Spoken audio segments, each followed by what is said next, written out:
mintys, jausmai, veiksmai, planai apie moterį. Pasižiūrėkim kokie. Išdėliosiu kortas, atversim kartu.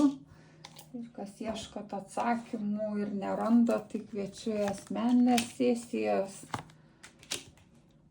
Bandysim kartu surasti atsakymus ir pasižiūrėkim vyro mintis apie kažkokį gerą šansą, apie tai, kad jis nusipelnė dovanos, galimybės ir kad tokia situacija lyg baigėsi kažkokie skausmingi potyriai kaip 10 kardų, taigi kažkokios pabaigos ir dabar jisai nori galimybę, šansą, nori, matosi, patirti pažintį ar dėmesio iš karalienės lazdų, tokios moters ugningos, kuri yra ta ugnies stichija veikli, tokia ryški, matoma.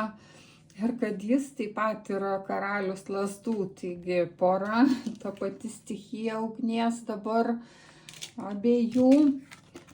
Ir čia yra žvaigždė, taigi jos svajonė yra tokia. Ir čia matosi velnias lyg musmirė, kažkokie nuodai. Taigi tokia situacija, kad vyras nori ar naujo kažkokio santykio susitikimo, kad tai yra jo svajonė susitikti, pritraukti moterį panašią į save, kad po kažkokių pabaigų, po kažkokių užbaigtų santykių ateina naujos galimybės, bet taip pat jo erdvėje yra ir kažkokie galbūt ta musmirė, tai ir yra kažkokia moteris, kuri nuodijo jo gyvenimą ir kad čia daug tų kardų smygo į jį. Ir dabar jisai trokšta ko kito, kad jisai nori, kad pagaliau jo svajonė išsipildytų ir prašo iš visatos, kad suteiktų jam gerą šansą, galimybę. Ir jūs esat ši moteris, karalienė lazdų.